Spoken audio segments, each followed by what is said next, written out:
When I was a boy, I thought my father loved his toolbox more than he loved us. Every Saturday morning, before the sun had fully risen, I would hear the same sound. Clink, clank. The lid of that old metal toolbox opening. I hated that sound, because I knew exactly what it meant. Another day without him. While other fathers took their children fishing or played baseball in the park, mine disappeared into the workshop behind our house. To me, it wasn't a workshop. It was the place that stole my father. The smell of sawdust drifted through the open window almost every evening. The rhythm of his hammer echoed long after dinner. Sometimes, when I stood at the back door hoping he would come inside, he would simply smile. Just one more thing to finish. One more thing. That was always the answer. As a teenager, I stopped waiting. By the time I was 20, I had already promised myself something. If I ever became a father, I would never choose work over family. Never. Life, of course, has a strange sense of humor. Years passed. I built my own career, raised my own children, bought my own house, celebrated promotions, complained about deadlines, missed school concerts, skipped family dinners, and without realizing it, I had begun answering my children with the very same words. Just one more thing. I didn't hear it then. No one ever hears themselves becoming their parents. Not at first. When my father retired, I visited less often than I should have. There was always another meeting, another client, another excuse. Every phone call ended the same way. "I'm busy, Dad. I'll come next weekend." Sometimes I did, most times I didn't. Then one cold October morning, my sister called, "Come home." Her voice was calm, too calm. I knew before she said the words. Dad was gone. The funeral passed like a dream. People spoke about the houses he had helped build, the furniture he had repaired, the neighbors he had quietly helped without charging $1. I listened, but somehow, I still didn't really know the man everyone was describing. A week later, while helping clean out his workshop, I found the toolbox, the same dented metal box I had hated since childhood. It sat exactly where he'd left it, covered in a thin layer of dust. I almost carried it straight to the donation pile, until something inside rattled, something that wasn't a hammer, or a wrench, or nails. That tiny sound changed everything I believed about my father, and it would take me another 30 years to finally understand what he had been trying to build all along. I set the toolbox on Dad's old workbench. For a long moment, I just looked at it. The grey paint had chipped away over the years. Rust circled the hinges. The handle was worn smooth by thousands of trips between jobs. I could almost see his hand wrapped around it. Strong, rough, steady. I took a slow breath. Then, I lifted the lid. Inside were exactly what I expected. A hammer with a polished wooden handle. 3 screwdrivers, each worn differently. A tape measure held together with faded electrical tape. A handful of old nails sorted into tiny glass jars. Nothing unusual. Nothing mysterious. I almost laughed at myself. So this was the great secret? Then I heard the sound again. A soft rattle. Not from the top compartment. From underneath. I frowned. Dad had built a false bottom. I never knew that. Using the tip of a screwdriver, I carefully lifted the wooden panel. Beneath it was a small cloth pouch, a stack of folded envelopes, and a pocket notebook no larger than my hand. The notebook came first. Its leather cover had cracked with age. On the first page, in my father's careful handwriting, were 6 simple words. "If something happens to me."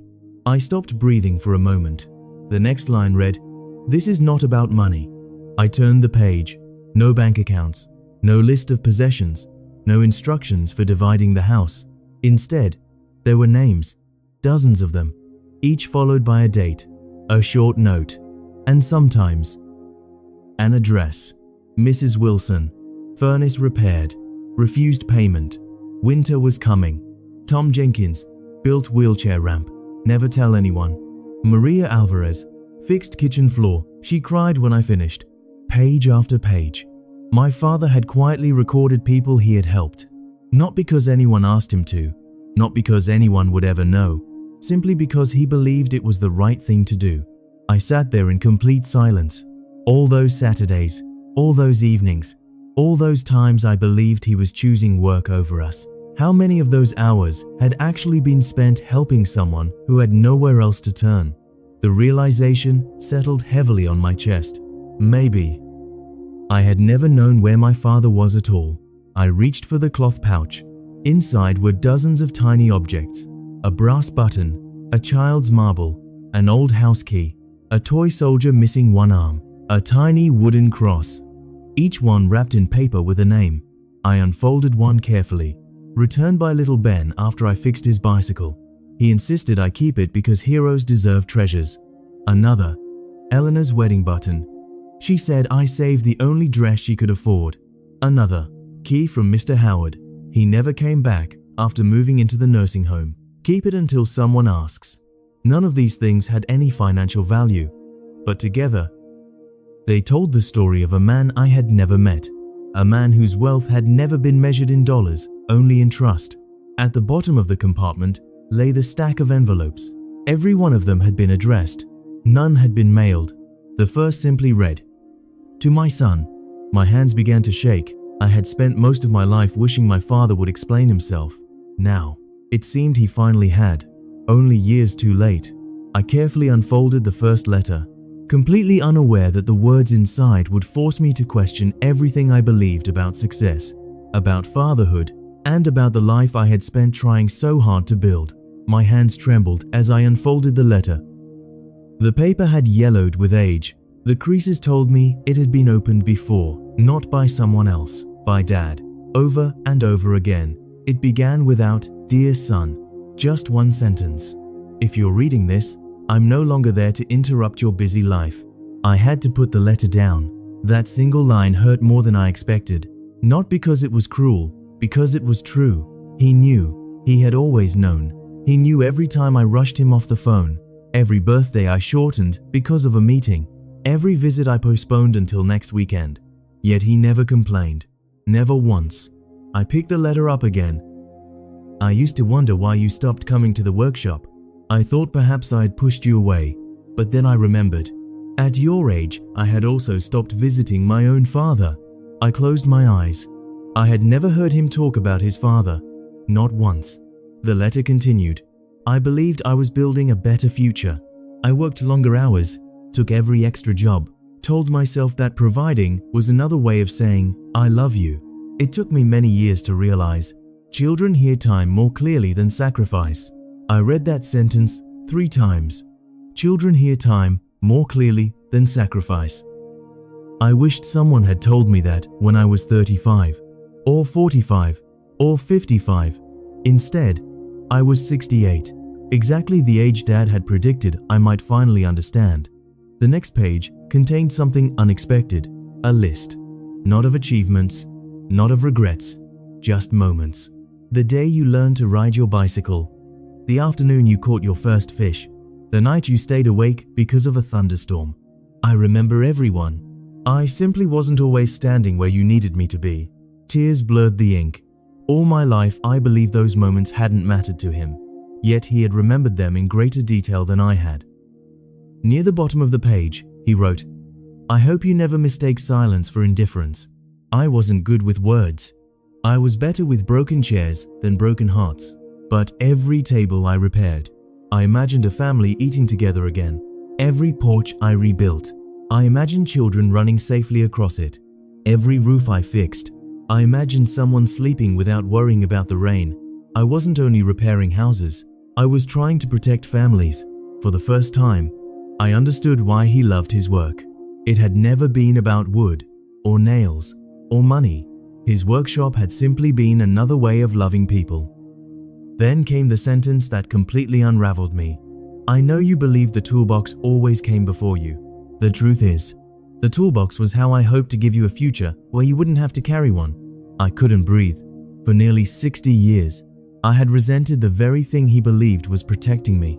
I folded the letter slowly, looked around the workshop, every scratch on the bench, every tool hanging on the wall, every faded stain on the wooden floor. None of it looked the same anymore. I wasn't standing inside a workshop. I was standing inside my father's love. I just hadn't learned its language until he was gone. As I reached for the second envelope, I noticed something written across the front in careful blue ink. Open this only after you've spoken with your own children. I stared at those words for a long time, because suddenly, I wasn't sure my children understood me any better than I had understood my father. I slipped the second envelope back into the toolbox. Dad had left one simple instruction. Open this only after you've spoken with your own children. For the first time in years, I didn't argue with him. The next morning, I called my son, then my daughter. No birthdays, no holidays, no special occasion, just, "Would you come over for dinner?" There was a pause. My son answered first. "Everything okay, Dad?" I almost said what I always said, "I'm fine." Instead, I told the truth. "I just miss you." The words felt unfamiliar, heavy, but honest. They both came, not because they knew something had changed, but because, thankfully, it wasn't too late. That evening, we sat around the same dining table where their mother and I had shared thousands of meals. The food was simple: roast chicken, mashed potatoes, fresh bread, nothing remarkable. Yet somehow, it became the most important dinner of my life. At first, we talked about ordinary things: work, the grandchildren, traffic, vacation plans. The kind of conversation families have when everyone is trying to avoid the things that actually matter. Then, my granddaughter wandered into the living room. She picked up an old framed photograph. It showed me, at about 35, standing beside my father. Neither of us was smiling. "Dad," my daughter asked softly, "were you close to Grandpa?" I looked at the photograph. For years, I would have answered no, but now, the truth was more complicated. I loved him. I just didn't understand him. Silence settled over the table. Then my son looked down at his plate. After a long moment, he smiled. But it wasn't a happy smile. "You know, I've always wondered if you felt the same way about me." The room became perfectly still. I stared at him. "What do you mean?" He shrugged. "You worked all the time. I remember waiting for you to come to my baseball games. Sometimes you made it, sometimes you didn't. I told myself you were busy, but part of me always wondered, maybe work mattered more." His words landed exactly where my father's letter already had. Children hear time more clearly than sacrifice. I had become the father I promised I would never become. Not because I didn't love my children, because I believed providing for them was enough. Just as my father had believed. The difference was, I finally had the chance to say something my father never could. "I'm sorry." No excuses, no explanations, just 2 words. My son nodded, his eyes filled with tears. "So am I. For thinking you didn't care." We sat there in silence. Not an awkward silence, a healing one. Then I stood up, walked to the hallway, and returned carrying my father's toolbox. I placed it gently in the middle of the table. I found this after Grandpa passed away. There are letters inside. I've only read one. I told them about the notebook, the names, the people he had quietly helped, the tiny keepsakes that strangers had trusted him to keep. Neither of my children spoke. They simply listened, the way I wish I had listened decades earlier. Finally, I reached for the second envelope. Dad's handwriting seemed steadier than my own hands. Across the front, he had written, "If your children are sitting beside you, then I've already received everything I ever hoped for." I looked around the table. My son, my daughter, my grandchildren laughing in the next room. For the first time, 3 generations were being held together by words that had waited years to be spoken. I slowly opened the envelope. Inside was only a single sheet of paper, no long letter, no dramatic confession, just one final lesson. And before I even finished the first sentence, I knew it would become the greatest inheritance my father had ever left behind. The room was completely quiet. Even the grandchildren seemed to sense that something important was happening. I unfolded the final sheet of paper. There were only a few lines. No long goodbye, no dramatic speech, just my father's familiar handwriting. "If this letter has been opened, it means you chose people over possessions. That is all I ever hoped you would inherit." I smiled through tears. For years, I had believed my father would leave behind a house, some savings, a few old tools. Instead, he had left behind a way to live. At the bottom of the page, one final sentence waited. "You cannot leave your children a childhood, but you can leave them memories they will one day thank you for." I read it aloud. No one spoke. My son looked at his own little boy playing on the living room floor. Then he quietly stood up. He walked over, knelt beside him, and started helping him build a small wooden tower from toy blocks. The tower leaned, collapsed. They laughed. Then they built it again. I watched them for a long time, not because they were doing anything extraordinary, but because 20 years earlier, my son would have been playing alone while I answered one more phone call. This time, the phone stayed in my pocket. That evening, after everyone had gone home, I returned to my father's workshop one last time. The setting sun spilled through the dusty windows exactly as it had when I was a boy. The workbench was still scarred from decades of honest labor. His boots still rested beneath the bench, worn, cracked, covered with dust. I picked them up. For the first time in my life, they didn't look old, they looked earned. I carried the toolbox outside and locked the workshop door. Not because I wanted to forget it, but because everything that truly mattered inside no longer belonged to that room. It belonged to us. A few weeks later, my son called. "Dad, I'm taking Friday off." "Oh?" My daughter asked if I could help her build a birdhouse. I smiled. "Sounds important." "It is." Then he laughed. "You know, the meeting can wait." After we hung up, I sat quietly on my porch. The wind moved gently through the trees. For a moment, I could almost hear the familiar sound. Clink, clank. The lid of an old metal toolbox opening. When I was a child, I thought that sound meant my father was leaving me. Now I understand.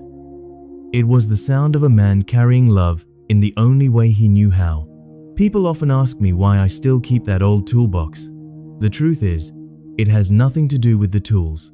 Every scratch reminds me that love is not always spoken. Sometimes, it is built. One board, one repair, one sacrifice, one ordinary day at a time. I was 68 before I finally understood my father. I only wish he had lived long enough to hear me say, "Thank you." If your parents are still here, call them, visit them, ask them about the life they lived before they became mom or dad. One day, their stories will become your inheritance. And one day, the greatest legacy you leave your own children will never be measured by what was inside your bank account. It will be measured by the moments they still carry, long after your voice has become a memory. Thank you for spending these moments with me. If this story reminded you of someone you love, share it with them today. Some lessons should never have to wait until we're 68 to understand.